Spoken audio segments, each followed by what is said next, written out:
Welcome back to the Weekly Sportscast with your hosts, Jake Gould and Brandon Skinner.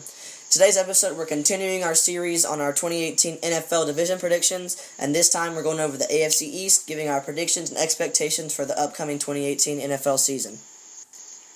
This week's episode is sponsored by Nathan Peterman's Football IQ. Let's get into it. The Army to the Navy, they ran me 10,000, I threw it like Brady. The foreign is yellow like Tracy and Katie. I trusted my niggas, they never betray me. Met all these niggas, they sweeter than Sadie. When I started out, I just took... Well, it's obvious that the AFC East isn't going to be as good as our very own beloved AFC South, but there'll still be some fire in there. Yeah, I think so. I think this division is top heavy with just the one team, the Patriots, and I think the three other teams being the Jets, the Bills, and the Dolphins just, I guess, fighting for that second place spot, and maybe potentially if things swing their way and they get a couple lucky breaks, a playoff berth, I guess, but we'll get into that later. I guess we'll start off with our projected fourth place team in this division, and that is the Buffalo Bills, and they are, I projected them to go 5-11 this season just because I think they traded away Tyrod Taylor, who was probably the best player on their team. LaShawn McCoy is old, and while he's still pretty good, he's getting old. And he's already surpassed the average life expectancy for an NFL running back, and he's still, I guess, he's just getting old. That's the bottom line. Their defense is nothing special, and now they have several inept quarterbacks at Nathan Peterson and Josh Allen, who's... Peterman. What? Nathan Peterman, who's very bad. Respect his name. He's a Jacksonville native. Oh, okay, I'm sorry. But he's still bad. And they have... he's not very good, obviously. They have Josh Allen, who I liked in this draft, but he's obviously unproven yet. Hasn't played a single NFL game. But the only bright spot they have at quarterback is A.J. McCarron, who they picked up in free agency this offseason, who I really like. He was going to play for the Browns, but thank God that Browns executive didn't hit send. And so they didn't get him. So, any other thoughts, Jake? Yeah, I mean, McCarron is just like a filler until Allen is ready. Yes. If they're wise, they'll bench Allen for the first 12 games of the season. We all know how bad Nathan Peterman is. As you said, Shady's getting old. He's already 30. Yeah. And that O-line had like three Pro Bowlers this year, and all of them like retired or left. And also Shady's under like some domestic assault investigation right now, so he could be suspended for a while. On defense, there's some up-and-coming young guys like Tre'Davious White, who is one of the best cornerbacks in last year's draft. Yeah. Shaq Lawson was a 2016 first-rounder. That hasn't really panned out yet, but still has some potential. He's a guy from Clemson, right? Shaq Lawson? Yeah, I believe so. All right. But yeah, this Bills team just really... They did not like Tyrod Taylor for whatever reason. And, I mean, they're rebuilding now. After the first playoff berth in 20 years, they're going back to the dumps. Yeah, very true. Last year was, I think, the peak that they could expect out of this team. They went like 9-7 or something, and then got beat by the superior Jacksonville Jaguars in the first round. So another interesting thing is they won 9-7, but like they were like 8-2 in one-score games, and that's definitely not going to happen 2 years in a row. So there was a definite drop off for this team, and their schedule's a lot harder. We were going through it. There's a lot more tough games than last year was, and it's not good for any AFC East team because they're doing the little divisional series with the AFC South this year, and we all know the AFC South is going to be strong this year. So it's not good. I think every AFC East team plays every AFC South team. So I'm not looking for the Bills or the Bills to be super great this year. Having to play the Jaguars, the Titans, the Texans, and the Colts all this year. It's not good for them. All right. Although, a little bit of breaking news, right before we started recording, the news just got released that the Bills traded for Corey Coleman, who was a former first-round pick from the Browns. They're giving up an undisclosed draft pick. Coleman, injuries limited him a little bit, but he still had like 400 yards last year. He still has some potential, but that will help just because that wide receiver unit is terrible. I know. They have Kelvin Benjamin, who is a wide receiver too. They have Zay Jones, who's another one of those 2017 first-round rookie wide receivers that did nothing, and that's about it. Yeah, The only memory I have of Corey Coleman is watching him in a Browns game drop a pass in OT that would have given them a first down and a field goal for the win. So I'm not super impressed with him at all. I don't like any of these Big 12 receivers. I think they're all really soft. So that's my opinion. But moves us on to the third place team that we project, which is also at 5-11 in the Miami Dolphins. I think that it's pretty obvious this team's not super talented. Their quarterback played receiver in college, and he hurt his knee last year. ACL, something Tannehill, like something that. bad like that, and he was a very mediocre quarterback to begin with. And so I don't see this team being in contention for a very long time. And yeah, there's not much more to say. Their quarterback is not great, and the team around him is not great either. So they got rid of their two best players on offense and defense. They traded Jarvis Landry, and they got rid of Suh. So, Sue? I mean, I'm sorry, yeah, Ndakaman Suh. I always mess up his name. And they lost Jay Ajayi, didn't they? They traded Jay Ajayi last year, yeah. Yeah. And they just, this year in the offseason, they just added, like, veteran guys for the locker room. They say, like, Danny Amendola and Frank Gore. Yeah. But, I mean, those guys are all 30. Danny Amendola is, like, the number one dinky white guy. And dinky white guys don't succeed outside of Peyton Manning and Tom Brady's system, so. That's very true. Yeah, and I think, so what makes this Dolphins team better than the Bills? Just they have an easier schedule? Well, first of all, Tannehill, when healthy, is better than McCarron and Peterman. And Danny Amendola is better than Kelvin Benjamin and Zay Jones. They have a young defense with some stars. They drafted Minkah Fitzpatrick this year, who's going to be really good. Yeah, I like him.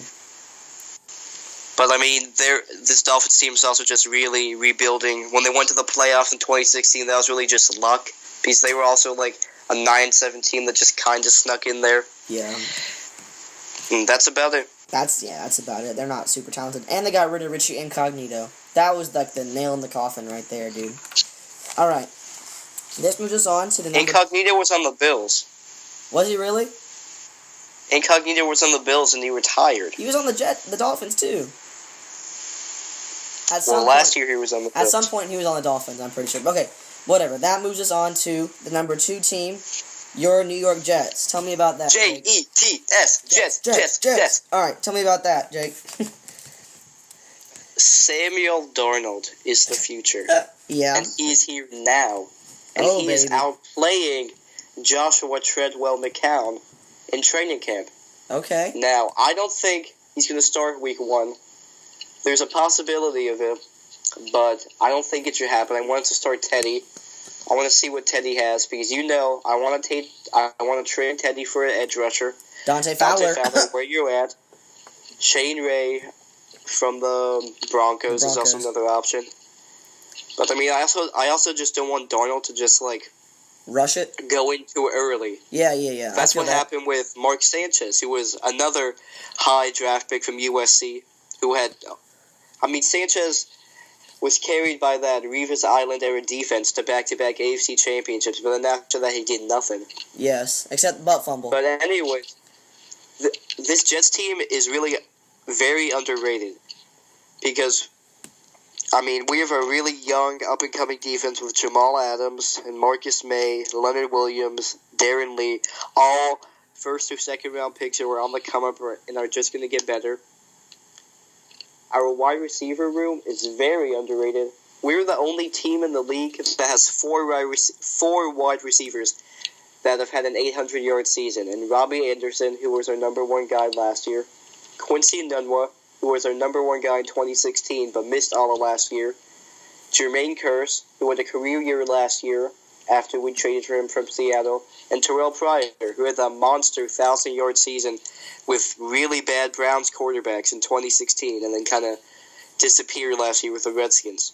So I know for a fact that all of those wide receivers will have improved quarterback play and can replicate those past numbers, along with our underrated backfield duo of Crow Allen Powell. We've upgraded the O-line, and we're going to be a better team. I'm not aiming for the playoffs this year, but I'm just hoping we take some steps forward to finish 7-9, somewhere from the 7-9 to 9-7 range, and we just need to improve. We just need to show growth from those young guys I was talking about earlier to be able to get back to some playoff appearances starting in 2019. All right, I feel that definitely. 7-9 is an attainable goal. Maybe they sneak into the playoffs at 8-8, and who knows? I love all those young SEC players in your defensive secondary. I think that's really good, and it'll turn out good for you with Jamal Adams. Yeah, I'd even talk about Trumaine Johnson, who was our biggest free agent acquisition, who was a true number one corner, and Morris Claiborne, who functioned as our number one corner last year and did good, is now going to be our number two corner. Is just going to dominate. Yeah, I don't like Claiborne though. He was on the Cowboys and he never looked great to me. But I guess as a number two corner, it's not that bad. He was injury prone on the Cowboys, but last year he played 15 games for us and was really good. And I really think our secondary can be top 10 in the league. Yeah, I believe that. All those SEC players, Claiborne from LSU, Jamal Adams from LSU, and Marcus Mays from Florida. I tell y'all, SEC is the best conference in football, in college football. But that's straight. That's facts. That is facts. I'm telling y'all, boys. All right. Moving on to the number one selection, obviously you saw it coming. The New England Patriots, we project, will finish number one in this division at 12-4, and they will snag the number 2 seed in the AFC and a first-round bye, coming in only second to our own Jacksonville Jaguars, who will finish at 13-3.